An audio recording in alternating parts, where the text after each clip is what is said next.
Story RH, le podcast RH qui ne vous raconte pas d'histoire. Bienvenue à toutes, bienvenue à tous. No, I'm not a writer. Okay. Dans cet épisode, nous allons expliquer ce que sont le SaaS et le cloud et tenter de cerner les implications pour la fonction RH. SaaS, PaaS, IaaS, Cloud, Biod, IoT.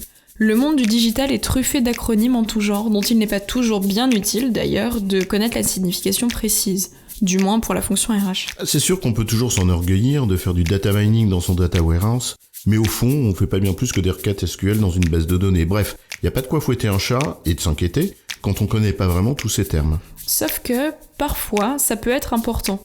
Non pas d'en connaître le détail technique ou de comprendre le détail technique, mais d'en apprécier la portée, et donc les conséquences pour la fonction RH. Et c'est ce que nous allons faire ici avec le SaaS et le cloud. C'est quoi et quelles en sont les implications pour la fonction RH ? C'est quoi l'histoire ? Il faut d'abord noter qu'au-delà des acronymes, qui sont désormais employés par tous, il y a d'abord une réalité de marché.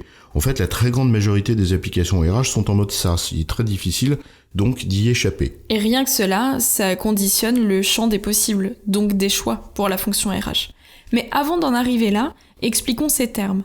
On va prendre un exemple de la vie courante pour mieux comprendre.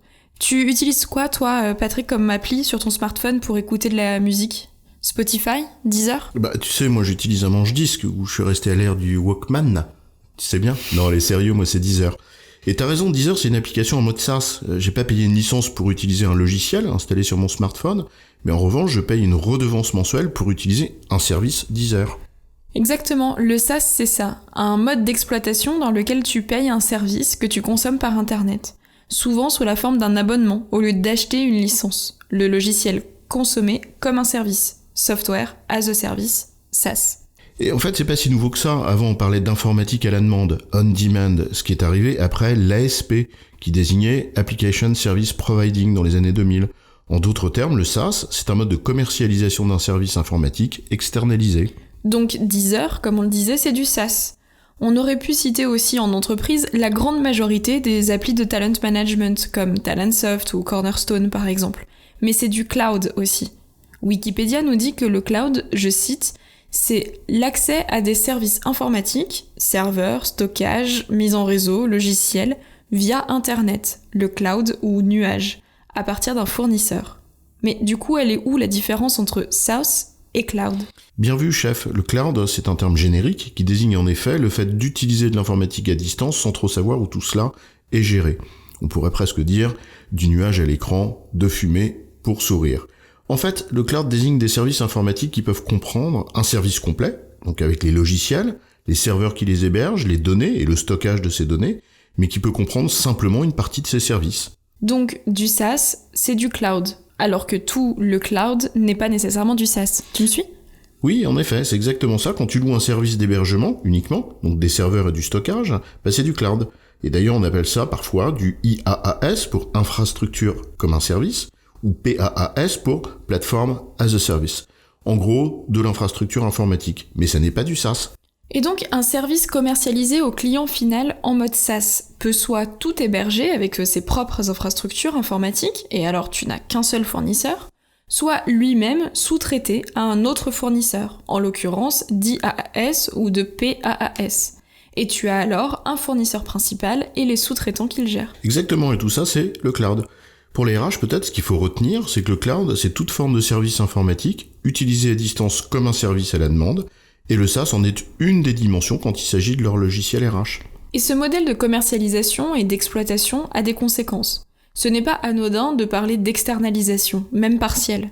On ne va pas tout détailler ici, car l'externalisation est un sujet complet en lui-même. Oui, en effet, on va pas tout détailler, mais on peut quand même souligner quelques points. Quand tu utilises un logiciel RH en mode SaaS, qui lui-même sous-traite son infrastructure informatique auprès d'un spécialiste, eh bien tu as un fournisseur qui sous-traite sans forcément que toi tu saches exactement auprès de qui. Et ça pose de multiples questions, notamment en termes de responsabilité, lorsqu'il y a un problème. Imagine par exemple que l'infrastructure d'hébergement de données tombe en panne. Bien c'est peut-être, in fine, le gestionnaire de paye de l'entreprise lambda qui ne peut plus accéder à son système et une paye qui ne sort pas en temps et en heure. Autant te dire que c'est pas anodin. Oui, et non seulement c'est pas anodin, mais ça demande aussi une véritable capacité de lecture des contrats, une capacité de compréhension de l'empilement entre des primo-contractants et des sous-traitants. Bref, en un mot, une expertise réelle à avoir pour sécuriser et maîtriser ces processus RH clés. Dieu sait que cela devient complexe, ne serait-ce qu'avec la RGPD, la loi de protection des données par exemple. Savoir où les données sont stockées n'est pas neutre. Oui, bien sûr, des données hébergées en France, en Europe ou ailleurs, c'est absolument pas les mêmes implications. Au-delà même de la dimension légale, donc de conformité, il y a aussi une dimension de protection des données sensibles, ne serait-ce que pour des raisons concurrentielles. Et avec certains marioles qui dirigent certains pays, eh bien c'est pas neutre.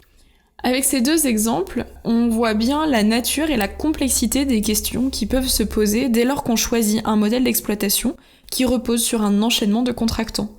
Le choix de ce modèle d'externalisation a de multiples avantages en tant que tel, c'est certain, et c'est un autre sujet.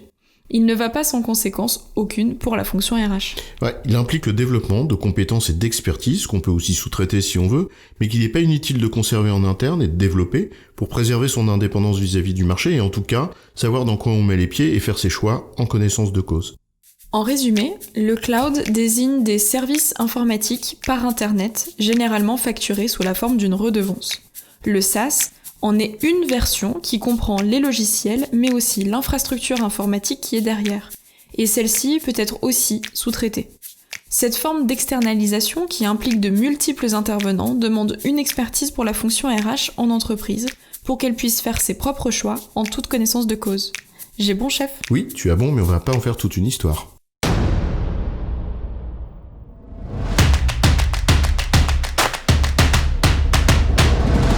Story RH, le podcast RH qui ne vous raconte pas d'histoire.